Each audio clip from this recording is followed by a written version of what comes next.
guys, it's Kate, and I hope you're having a wonderful day today. I'm back with my acrylic paints. I am working with just a couple colors today and just going to keep it simple. I want to make something that I can doodle on top of with my Posca pens. So I'm just really in the mood to do some doodling today, and usually I do that on watercolor, and today I'm going to do that on acrylic. So I am working with Scarlet Lake, Yellow Ochre, and Titanium White. If I end up grabbing another color, I will tell you what I'm using, but I think this is going to be just about all I'll use for today. So just to give myself a little bit of a roadmap, I want to kind of have a color. So just to give you an idea of what I'm going to do and kind of keep me in line, my goal is to work my way from very light to dark in my sort of focus area that I'm going to draw in with pencil. And so I'm going to start at one end, and I've got my paper taped off. I'm working in a mixed media pad, and I'm just going to kind of come up here. I'm going to do a little loop, maybe another little loop, and maybe another little loop over here, and come right off the edge of my page. I'm just going to keep it very simple. So next, I'm going to grab my paintbrush. I'm going to grab my 3/4 inch. I'm going to grab a good bit of white and some yellow ochre. And this is going to be the first layer that's close to the edge. And I'm going to make this very light. This is going to be the lightest part of my page, but I don't want it to be plain white. And I'm just going to keep mixing colors in this pile as we go. So I'm going to start right here, and I'm going to apply my paint fairly liberally because I want to have plenty of room to blend. So I'm going to add this to the corners furthest away from my little doodle mark there. And so, and this might not even stay just like it is, but this is just going to be my starting roadmap. So I'm going to add a little bit more of the yellow ochre, some more white, and I'm going to blend this in to get kind of a nice golden pink color, like a nice peach. And if you need more paint, grab it from your tubes. And I'm going to continue here with the blend. And I'm just going to, as I kind of get into that white, I'm going to work my way back. And I'm just going to make it a little darker as we get closer. So I'm going to keep that there. Grab the rest of this mix that I did. And then blend it in over here as well. And just kind of go back and forth with your brush. If you have trouble making a smooth blend, one thing that might help is just to do a very light mist with a little bit of water. And that will just keep it just moist enough for you to be able to work your brush in it and give yourself a smooth color blend. All right, now I'm going to get some more red and bring this a little bit darker. Grab some of that yellow ochre. I want to keep the yellow in everything. And this is going to be an even darker blend. I'm going to add a little bit more red here. Add just a little spritz of water, and this will make it a little easier to spread as well. And I'm going to kind of come around this area here, and again just kind of blend it back into the lighter color. And I'll keep grabbing more as I go. Give my page just a little bit of a spritz, just like this. All right, now I'm going to get the darkest red mixed with some of that yellow ochre. And I'm not going to add any white to this one. And I'm just going to fill in the last bit. Now where I've got these kind of blobs sticking out, I'm going to go over that with the dark red also. Now this is not going to be a specific shape, but I want to make sure that my dark color is going to follow that area. So I am going to just give my brush a quick rinse, give my paper one little spritz, and that's just going to get any excess paint off my brush, and I blotted it well. So now I'm going to come back over this and blend it some more. Now, if you kind of have too much paint still, you can blot some with a paper towel. I'm going to see how I can do with just blotting off excess paint. I think I am going to need to get a paper towel there or even a baby wipe and just kind of lightly blot back a little bit of that extra color there, just like that. I'm going to give my brush another rinse and blot it very well and just work on smoothing out my edges. I just want it to be soft. Now I'm going to blot my brush some more, and I think that looks pretty good. All right, I'm going to come back in here with just a little bit more white just to smooth that some more. And then I'm going to come in here with the red again, just on the tip of my brush, and I'm going to follow the shape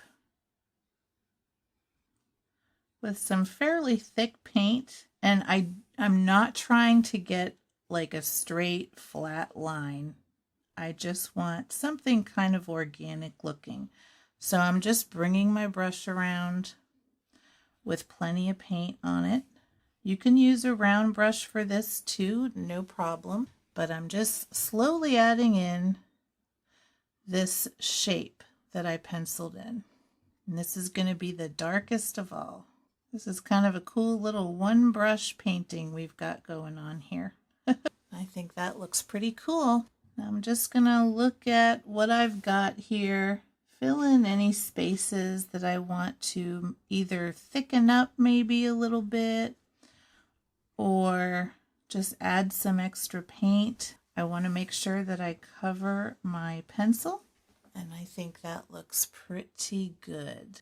All right, now I'm just going to take that off my brush and rinse it. I am going to strategically add a little bit of that yellow ochre as well. So I'm going to put that brush aside because I really want to kind of pinpoint this in a couple of spots. So I'm going to grab my smaller round with just some plain yellow ochre, and I'm going to just add a couple of little highlights here.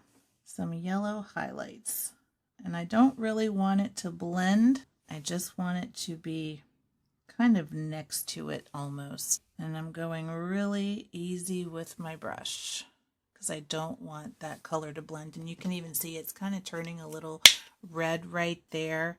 I'm just going to get another little bit of fresh paint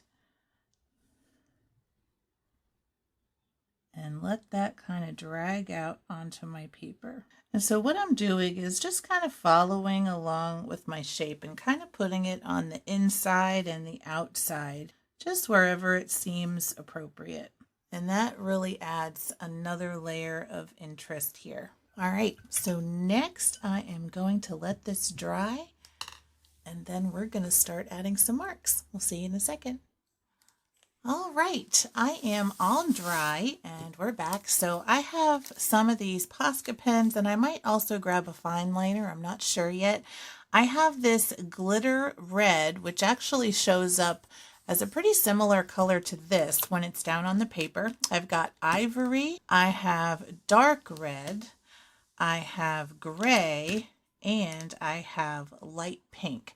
So these four are all just plain colors. This is the only glitter color, but it's the closest color I have to this background. So what I'm going to do first, and I don't know if I'll use every single one of these colors, but what I'm going to do first is start adding some background pattern to this area. So I'm going to start with the ivory, and I'm going to put it in these light areas.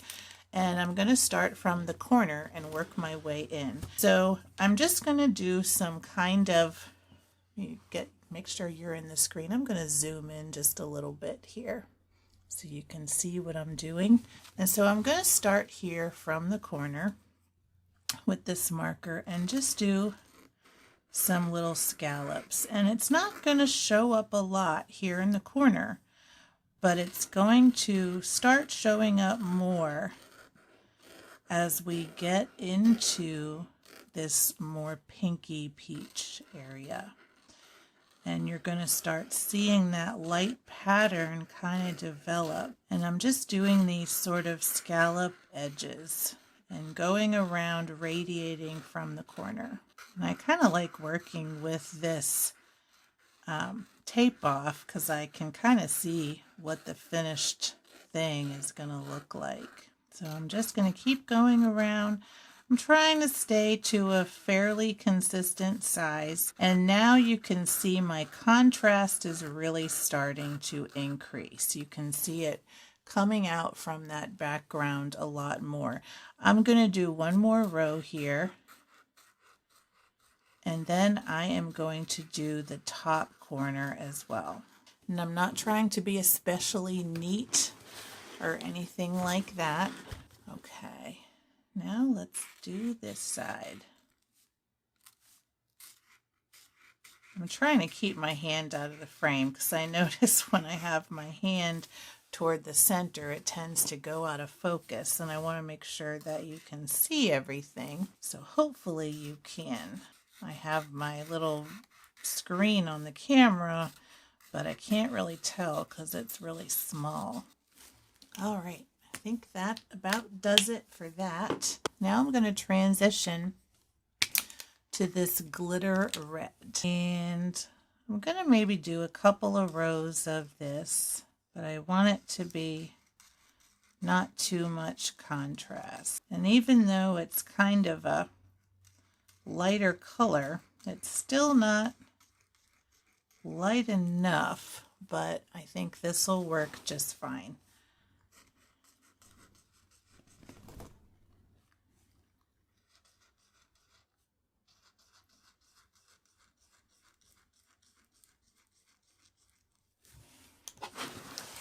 Alright, now I'm going to come back down to the bottom corner so you can see how it kind of ends up with sort of a neat look. So I'm going to add 3 rows to this bottom layer also. And it almost kind of looks like it could be a big flower coming out from the corner. Alright, I like how that's looking so far. Now I want to keep going with the lower contrast.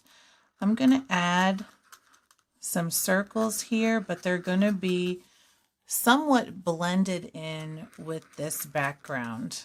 And I'm going to fill these in with color and just kind of scatter them randomly and really focusing on the darker red areas of the paper. I'm also kind of varying the size of the circles so that they're not all exactly the same. And don't forget your edges.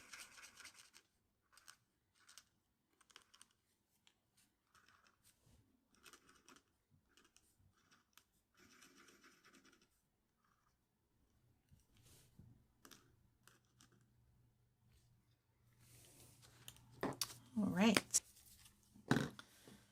Now I'm going to zoom out a little bit again so I can kind of see, or you can see what I'm looking at here. So we have kind of a really neat background.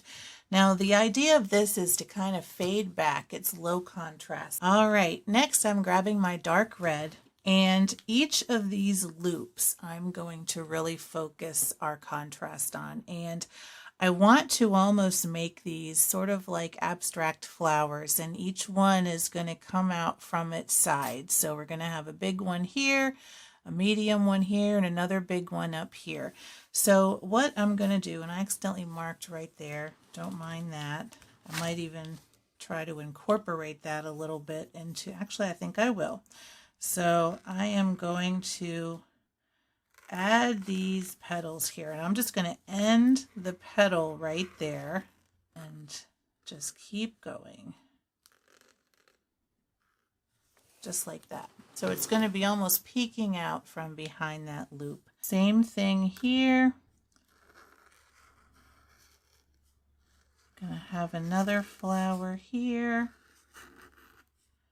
and it's just going to be peeking out from behind this edge. And lastly, up here, I'm going to do a nice big one. And I'm just going to go right in front of all the rest of the stuff, just like that.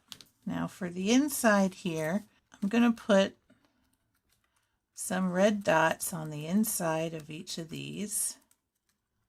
And that's going to up the contrast and make it different from everything else. And we'll get a smaller pattern and more texture, a little bit more contrast, and they can start to become our flower centers. And I'm going to be pretty liberal with these dots. I almost want it to act as shading, or like we've got just a bunch of seed heads, almost like a sunflower or something like that. And then I'll put another one up here. First, I'm going to stick with this red, and I'm just going to start with this one because it's sort of the nicest angle I've got here. And I am going to just follow down and add some lines here. Now, as I get to the center, I'm going to have it switch direction and have a slight curve to them, just like that. So we're going to have nice filled in flower petals. And these are really coming together. All right, we've got our flowers pretty well done. I've filled out all of the petals and I really love this. I think I want to add some more brightness back in as contrast on these flowers so we can get just a very definitive outline on them. So what I'm going to do is go back over this with my ivory marker again, and I am going. So my camera didn't record and I think I lost a little footage. What I did was I grabbed my ivory Posca marker and I just did a quick outline of each of these flowers to add some more contrast to this and just give them more of an outline. So I did that, and then I'm going to call this done. I really love how it turned out with the patterns. It's almost like a Zentangle, and even though all the shapes and marks are very simple, they come together to make something more complicated, and I really like this. And I love that it's a very limited color palette too, and you have still your variation in dark and light values, and you can tell what it is. So I hope you enjoyed doing this today. I hope you give it a try yourself. Grab whatever supplies you have on hand, whatever paints you have, markers, colored pencils, or even just ballpoint pen if you've got it, and just have some fun sitting down to doodle.